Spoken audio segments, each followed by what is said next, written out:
Gente, a presidente do Superior Tribunal de Justiça, Maria Tereza de Assis Moura, determinou que a greve de servidores do INSS deve se limitar a 15% das equipes de cada unidade administrativa.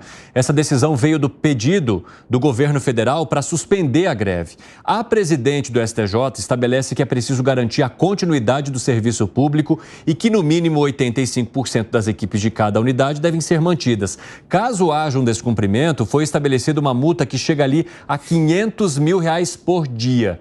O pedido do governo ao STJ ocorre justamente diante do risco da greve prejudicar aquele programa de revisão dos gastos de benefícios previdenciários para analisar possíveis fraudes, ali no INSS e que possam fazer com que o governo arrecade mais ou tenha, um dinheiro ali a partir de benefícios que estariam sendo pagos de maneira irregular, que consomem esse dinheiro num governo que está precisando fazer corte de gastos, contingenciamento, bloqueios. Ô, Gustavo Segré, o que você acha desta decisão? E ela vem num momento, ela acontece justamente porque é um momento decisivo para o governo federal? Seria diferente se eles não estivessem pressionados desta maneira? Mas, Evandro, tem uma lógica que é absolutamente lógica na questão de quem faz uma greve, quando e por quê. O presidente Lula fez várias greves na sua história como sindicalista. E qual era a prioridade da greve? Atrapalhar aquele que está sendo grevado. Não sei, não existe essa palavra, mas aquele que está sendo reclamado. Então, ninguém vai fazer uma greve no momento que, se fizer a greve, não atrapalha nada. Exatamente. Tem que fazer a greve quando atrapalha, porque isso coloca uma pressão naquele que está sendo questionado por algum benefício que não está sendo otorgado, aumento, o que for, mas o que mostra que todas essas benesses que o governo propôs para determinados setores, melhorar salários, melhorar benefícios, nunca será suficiente para aquele que está do outro lado. E isso, claro, pode atrapalhar o governo, sim, mas imagino que essa situação de 15%, como que você fala? Vai ter 20% do 3 em 1 vai entrar de greve, tá? Aí entra o Pipeno e fala, eu começo, tá? Depois ele termina e eu começo. É muito estranho de controlar. Não sei como seria controle. 15%. E aí quem vai pagar 500 mil? Então. É muito estranho. Não sei. Pipeno, o que você está achando disso? Eu acho que ela tomou uma decisão, né? Quando você fala em 80%, porque eu já vi, por exemplo, às vezes a gente vê greve no setor de transporte. Aí vai um juiz determina que, metade dos ônibus, ou metade dos trens do metrô, metade dos horários e tal, tem que funcionar. Então, você está fazendo um cálculo mais ou menos exato ali. Agora, nesse caso, acho assim, esse é o tipo da decisão também para ajudar inviabilizar a greve, né? 85% se virem, mas é difícil contar, então trabalha todo mundo. Acho que tem um pouco disso também. E é claro que é uma greve muito mais por expectativa do que por qualquer outra coisa, né? Enfim, o governo foi eleito prometendo revisão de salários lá para o funcionalismo, que não tinha aumento há muito tempo, deu 9% no passado, só que, eles argumentam que a defasagem é maior. Então, não é muito difícil prever grandes emoções envolvendo muitas categorias, como a gente viu, aliás, recentemente no caso dos professores universitários. Tiveram aumento? Sim, só que agora eles querem toda a reposição do período. E isso não vai acontecer. Ô Gani, você acha que essa greve do INSS pode melar a ideia do Ministério da Fazenda, do próprio o Ministério da Previdência Social, de conseguir economizar essa grana que estaria sendo paga em benefícios fraudulentos hoje? Não, eu acho que pode atrapalhar, mas eu acho que melar não. Eu acho que deixa talvez um pouco mais para frente, você vai ter menos pessoas trabalhando, mas no final das contas acabam se resolvendo. Agora, isso mostra, Evandro, como que muitas vezes políticas populistas, prometer o paraíso na terra, você se torna refém disso, porque foi lá, campanha, aumento para todo mundo, picanha para todo mundo, salário para todo mundo, e a realidade é muito mais complexa. A realidade é que você não tem dinheiro, o orçamento é limitado. E aí todo mundo quer o pedaço do seu queijo. E aí quando chega a realidade não dá para dar aumento para todo mundo. Você se depara com a realidade, com um orçamento que é limitado. Opa, mas você prometeu lá atrás para a gente. Pois é, mas eu não te contei, durante a campanha, porque não interessava que o orçamento é limitado e a gente precisa fazer um ajuste fiscal. Fala, Piperninho. O aumento para todo mundo, de certa forma, já começou a ser concedido. O que não vai acontecer... o ano passado não teve. O ano passado teve de 9%. Por que fazem inflação isso, de 3%. Então, porque eles querem a reposição de... Com que dinheiro, cara pálida? Essa reposição não vai ter dinheiro para resolver tudo. Mas uma parte começou ano passado. Agora, se eles quiserem tudo, aí vai ficar difícil. Você não vê esse mesmo movimento que o Piperno está contando para a gente aqui, Gustavo Segré? Não, assim, eu entendo que ele menciona isso e tem que reforçar as coisas boas que fez o governo, tá tudo bem com isso. Mas não tem dinheiro para todo mundo e, lembrando, campanha é campanha, governo é outra coisa. Então, na campanha promete um monte de coisas. Eu lembro que prometeu também que ia tirar todos os sigilos do Bolsonaro. Tem mais sigilo agora que na época do Bolsonaro. Não tem mais agora, mas tem mais do que o desejável. Não, tem mais agora. Tem mais agora. Aí depois você vê. Orçamento secreto. Vamos ver. Pô, é um genocídio, o negócio do Yanomamis. E agora não tem mais informação, porque informação que não existe não pode ser corroborada. Então tem um monte de coisas que foi promessa de campanha e que agora... Não vamos comparar coisas que são incomparáveis. Então, treino, jogo é jogo. Deixa ele concluir, aí eu abro o espaço. No caso dos Yanomamis, por exemplo, não está resolvido o problema, não. Continua morrendo gente. É verdade. Sim. A diferença em relação ao período anterior é que, pelo menos agora, há sim políticas e ações para tentar resolver o problema. E por que não divulgam? Se vai acontecer, eu não sei. Por que não divulgam? Desde o ano passado que está restrita a informação, por que não divulgam então? Mas já divulgaram muita coisa, inclusive não está divulgado não. Não está divulgado não. Você quer entrar agora, como está a situação, você não consegue. Mas até o mês atrás tinha. Por que não divulga? Agora, o fato é que tem políticas públicas agora sim. Por isso que morre mais agora que antes. Eu não sei se é melhor não ter agora. Política pública. Então. Antes ninguém ia lá contar, arrumava um número. Qual foi a ação que foi feita lá atrás? Não cola isso. Não. Com todo respeito. Não é intelectualmente honesto comparar o que é feito hoje com o que não era feito antes, porque não foi feito nada. Tá, então como não era feito nada, morria menos gente que hoje que é feito alguma coisa. Mas quem disse que morria menos? Ontem a ministra da Mulher falou, vamos fazer uma sei lá o quê, para pedir que não tenha morte. Pô, então pede para o criminoso não cometer crime que você vai regular tudo e vai resolver o problema. Isso tem a ver com os Yanomamis também. Estou falando que não tem uma política. Se for uma política, transparenta tudo. Você lembra quando na campanha, no debate, o próprio presidente, então candidato, falou: eu vou derrubar todos os sigilos do Bolsonaro. Não vai ter mais sigilo. Isso ele falou. Tem mais sigilo agora que antes. Tem mais do que o desejável, sim. Não, mais do que o desejável não. Mais que antes. Inclusive o próprio presidente já mandou abrir sigilos que tinham sido decretados. O orçamento secreto ia acabar. Tá aí, de novo. Só com outro nome, é que ninguém mais usa orçamento secreto. Sigilo. Continua. Certo? Pior que antes. Prometeu picanha, aumento, não tem. A única coisa... A única coisa... que não houve estelionato eleitoral. O preço da carne está mais alto ou está menor? Está menor. Mas não tem nada a ver com o governo. Mas não é que está todo mundo comendo picanha, não. O preço da carne caiu, não caiu? Mas o Piper tem uma coisa que não teve estelionato eleitoral. Sabe o que foi? Então eu quero dizer o seguinte... Responsabilidade fiscal. Nunca tiveram comprometimento com isso. Pergunte para a população se ela quer pagar pela carne o que ela pagava antes ou o que ela paga agora. Isso você agradeça lá ao seu ídolo Campos Neto, que tem feito um bom trabalho no controle da inflação. Eu quero falar mais um pouquinho de INSS, porque o governo vai recadastrar beneficiários do benefício de prestação. Caiu? A Marília Ribeiro ia falar conosco, porque o governo também vai revisar ali aqueles benefícios de prestação continuada para entender quais benefícios estariam sendo concedidos ainda dentro da regularidade e se alguma coisa precisaria ser revista. É uma outra medida para tentar economizar dentro do INSS, Gustavo Segré. 1 ano e meio depois? Só agora que vai colocar isso para ver como funciona? 1 ano e meio depois? Não, teria que ter sido no primeiro dia. Um conceito administrativo, Evandro, para uma empresa qualquer, é obtenção de lucro e combater os ladrões do lucro. Processos, situações em que o lucro é diminuído ou compromete a existência do lucro por alguma questão. Pode ser negligência, fraude, processo errado, o que for. O governo, quando entra, qualquer pessoa, nós entramos a administrar uma empresa, a primeira coisa que a gente faz é isso. verifico, faz uma auditoria, verifico os processos, vou atrás desses ladrões de lucro para determinar o que pode impedir que o meu desenvolvimento na gestão seja complicado, atrapalhado ou comprometido. O governo faz 1 ano e meio que está, agora vai fazer. E sabe qual é a melhor forma do incompetente?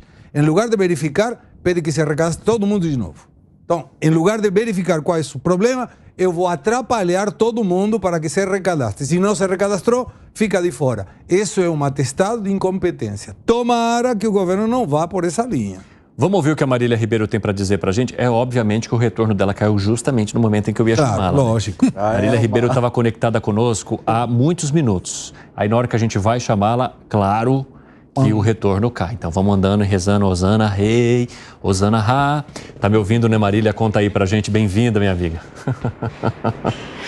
Oi, Evandro, boa tarde, obrigada. Caiu, mas eu tô de volta. Evandro, nós vamos falar sobre o recadastramento do benefício de prestação continuada. Acontece que, de fato, o governo, após aquele congelamento no orçamento de 15 bilhões de reais no orçamento de 2024, o governo promete fazer um recadastramento e ele deve começar agora em setembro. O BPC, vale a gente falar aqui que o BPC é um benefício que dá um salário mínimo, que hoje é de R$ 1.412 a idosos com ou mais 65 anos de idade que não têm condições de trabalhar para poder se sustentar e também para aquelas pessoas com deficiência, onde as famílias também não conseguem trabalhar para poder dar o sustento a essas pessoas. Vale a gente destacar aqui, Evandro, que o último recadastramento do BPC aconteceu entre 2008 e 2009, no segundo governo Lula. Além dessa medida, o governo também vai preparar um decreto para tornar mais rigorosa a concessão e a manutenção do benefício. E um dos meios para isso vai ser usar a biometria dos pais da criança com autismo, porque o benefício ele é dado para aquelas crianças que têm um autismo severo. Então, essa identificação será feita através de biometria. Essa medida também vai atingir os beneficiários do BPC atualmente. Eles vão precisar levar toda a documentação, fazer aquele recadastramento no cadastro único. E o decreto ele deve ser publicado nos próximos dias e as medidas para a fiscalização já foram discutidas com o presidente Luiz Inácio Lula da Silva e também com representantes do Ministério da Justiça e da Polícia Federal. Técnicos da área econômica, eles estimam que o índice de fraudes pode chegar até 30% do PPC. Evandro. Bastante coisa, Marília. Obrigado pelas informações. Ótimo trabalho para você aí em Brasília. Fábio Piperno, o pessoal vai ter que fazer o recadastramento, levar documento, fazer tudo de novo para que se possa ser identificado. Que foi? Peraí, segredo, vou deixar você falar de novo. Aqui no Brasil... Você estava virando o olho ali 24 vezes enquanto a Marília explicava essa questão do recadastramento. Mas o Piperno vai falar primeiro, depois eu abro espaço. Aqui no Brasil, há aquele negócio, né, e já vem de muito tempo, né, da tal da prova da prova de vida, né? Periodicamente o beneficiário tem que ir lá para falar, eu estou vivo. É uma coisa anacrônica. Aí, até com o uso de inteligência artificial, isso para várias situações foi abolido. Por quê? Porque dá para cruzar informações, né, de outros cadastros e saber que o fulano ainda está lá, ele existe. No caso do BPC, não sei porque não vai ser feito também, não vai ser usada, né, essa nova sistemática. Eu realmente não conheço a questão sistêmica disso aí. O fato é que isso está aumentando muito. Tá? O ano passado, eu já até citei aqui, identificaram aí 1.700.000 benefícios irregulares. Foi cortado isso ano passado. Agora, é incrível que essa conta, parece que essa irregularidade ela vai se renovando. Uhum. Você tira e depois entra mais um monte de gente. Então, a questão também é de se verificar por que esse sistema é tão poroso a ponto de acontecer tudo isso outra vez. Fala, Langani. Olha, eu acho que a iniciativa ela é positiva. Agora, qual que é o risco de se fazer isso? Concordo com o Segré, com o que ele vai falar, né? Que você já está prevendo? Não, ele já na... Concordo com o que o Segré vai falar, não. Não. Essa aí eu nunca tinha visto. Não. Eu concordo com o que o Segré vai falar. Segré manda uma bem fedorenta. Deixa eu me explicar. Para depois ele ter que discordar de você. Então, é que inicialmente ele falou que demorou para fazer isso, né? Então, ele provavelmente vai falar nessa linha. Mas eu acho que que a medida é positiva, antes tarde do que nunca. Agora, qual que é o grande problema nisso, Evandro? Você começa também a colocar uma série de regras e não tem como ser diferente. E aí talvez o uso de inteligência artificial e tecnologia ajude bastante no processo, porque também isso acaba dificultando para as pessoas que precisam desse benefício. Então é tanta regra, é tanta burocracia para provar muitas vezes o óbvio que você tem dificuldade de conseguir o benefício. Então acho que a saída seja pela gestão, pela tecnologia, né, de otimizar esse processo. Esse é o grande dilema. Como que você consegue, ao mesmo tempo, diminuir a fraude com menos burocracia? Agora, Gustavo, o que foi, Piper? Não, que agora há pouco, minutos atrás, a gente falou exatamente de uma invasão em sistemas. Sim. Isso. E aí? Não, isso é um claro sinal de que alguém está conseguindo entrar, alguém está conseguindo inserir benefícios regulares. Sim. Não, não. Mas aí tem alguém que está colocando o dedinho. Tem muita mão humana pode também, ter um monte de coisa, inclusive. São grupos criminosos que acabam atuando para criar, né, cadastros falsos e, claro, isso normalmente envolve casos de corrupção também dentro dessas instituições. Em várias outras operações que a Polícia Federal já realizou para combater fraudes no INSS, sempre havia alguém ali envolvido para conseguir dar a abertura que os criminosos precisam para ter acesso a esses benefícios de maneira irregular. Gustavo Segré, traga o seu argumento agora, já que o Gani já concordou com ele, agora você pode contá-lo. Vamos lá, vou tentar me esforçar para você não se arrepender. Por favor, encaixe na concordância dele o seu argumento, tá? Então vamos lá. Primeira questão. Imagine que qualquer como está defendendo Piperno, que é indefendível, com todo respeito de novo, ou alguém entrou no site e colocou os dados do Alan Gani, ou do teu. Colocou do teu. Então, você recebe um e-mail, uma notificação dizendo tem um benefício no seu nome, você vai falar o quê? Peraí, eu não preciso desse benefício. Como alguém colocou? Não, isso é uma quadrilha que tem alguém dentro aí que aperta o enter dizendo vamos dar o benefício para ele. Tem só uma, tem Na Argentina, eles começaram com o que seria equivalente a isso, que é um benefício por incapacidade física ou por algum problema cognitivo. Eram 79 mil, logo no começo do Alberto Fernandes, terminou em 1 milhão. E aí por quê? Porque tinha alguém que apertava o enter errado. E pior, essa pessoa que apertava o enter levava uma parte do benefício. Ninguém vai dar um benefício para alguém se levar nada cometendo um crime. Então vai precisar de alguma coisa. Mas olha que interessante, Evandro. Previsto na Lei Orgânica da Assistência Social, LOAS, o BPC é a garantia de um salário mínimo mensal. E aqui vem a questão, por que não concordo? E aí vou tentar me esforçar para que Alan Gani esteja de acordo com o que eu falo. Vamos lá. Por que eu falei errado de fazer um recadastramento de novo? Porque quem tem esse benefício é uma pessoa com deficiência ou idoso com 65 anos ou mais que comprovem possuir meios de prover a própria manutenção nem de tê-la provida pela sua família. Ou seja, não é uma pessoa que está trabalhando, que está bem de saúde. Não, tem deficiência. E o governo está pedindo que essa pessoa que tem deficiência ou que tem muita idade vai fazer o recadastramento. É uma atestado de incompetência. Não tenho dúvida que isso é incompetência. Fala, Piperno, arremate. Não, então, o BPC existe exatamente para atender esse público. Ora, se essas pessoas foram cadastradas e se tornaram beneficiárias, é evidente que alguém fez esse cadastramento para elas. Ou filho, ou neto, ou vizinho, não sei. E provavelmente essas pessoas que atenderão esse pedido de recadastramento. Agora, alguma coisa tem que ser feita para checar que essa pessoa, por exemplo, esteja viva. Porque esse tipo de fraude, uma das estratégias mais comuns é se pagar benefício, inclusive para quem já morreu. É meu tio Paulo. Exatamente, né? Que criou aquela situação horrenda. O que você acha, Gani, dessa questão de se... Você acha que existe uma desorganização no fato de o governo pedir um recadastramento para pessoas que de alguma forma possam enfrentar alguma dificuldade para isso? Eu acho que existe uma desorganização geral no Brasil, né? Falta planejamento, aí quando surge o problema, tudo é resolvido em cima da hora, de improviso, não há um planejamento, né? Pensando a longo prazo. Agora, a grande dificuldade é essa. Eu acho que realmente tem algumas pessoas que acabam tendo o benefício e não deveriam ter.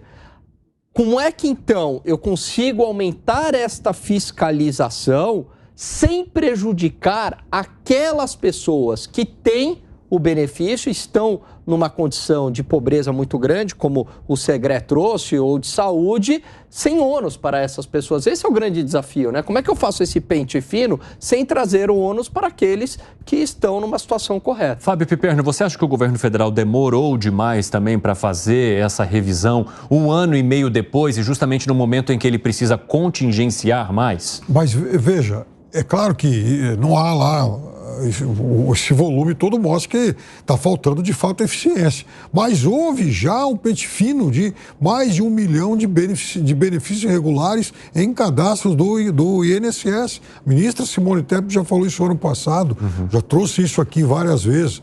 A questão aqui, por que esse volume, com o tempo, ele foi se tornando tão grande e ninguém fez nada? No ano passado mexeram, tiraram mais de 1 milhão. O ano passado, inclusive, ela estimou em 5, 6 bilhões de reais a economia com isso. E mesmo assim, por que tem mais esse outro volume? Então, há claramente alguma fragilidade nessa fiscalização, porque isso aí mostra que se está enxugando o gelo. Você vai tirar esse 1 milhão de pessoas de hoje, ou sei lá quanto, daqui 1 ano, 2, pode ser que tenha de novo mais 1 milhão de pessoas recebendo isso de forma irregular. Fala, Segré. Mas por isso tem que limpar o processo. Se teve alguém que significa limpar o processo, Segré? Teve alguém que apertou o Enter cadastrando uma pessoa que não era merecedora do benefício. Detectaram, claro, tiraram o benefício dessa pessoa. Se você não tira dessa posição aquele que estava apertando o Enter, vai continuar apertando o Enter colocando outras pessoas. Eu não lembro de que alguém tenha sido preso no INSS por esse tipo de fraude. Então está colocando, dizendo, recadastrou, colocou errado, coitado. Não, o processo está errado, porque tendo fraude, o processo está errado. Não tem dúvida que está errado. É verdade. Ué, se todo ano tem esse volume, de quem é a responsabilidade em relação a isso? Né? Quem é a quadrilha, o sujeito que está proporcionando esse volume monstruoso aí de irregularidades? Isso é verdade. Fala, Gani. Eu permito uma coisa. Claro. Vai mais uma proposta para os nossos congressistas. Toda pessoa que é o responsável, INSS, ministro, eu não sei quem está na cadeia de comando, deveria ter a responsabilidade, porque se ele tiver a responsabilidade, garanto que isso não vai acontecer. Se alguém coloca dizendo, se tiver fraude, você é o responsável. Harmonize o que quiser do processo. Mas se tiver fraude, a responsabilidade é sua. Eu garanto que não vai ter mais fraude. Não tendo responsabilidade, dinheiro de quem? Da bandeira, do hino, de ninguém e de todos. Mas teria que ter um responsável. E esse responsável, através da abertura da lei de responsabilidade fiscal, incluir essa pessoa na responsabilidade. Tem 15 segundos para você. Desculpa. Não, muitas vezes é exatamente isso, é dinamizar o processo. Uma vez eu fiz um trabalho para governo e aí a equipe lá, concursada, é boa, né? Ministério do Planejamento, mas o processo é lento, Evandro, esse que é o problema.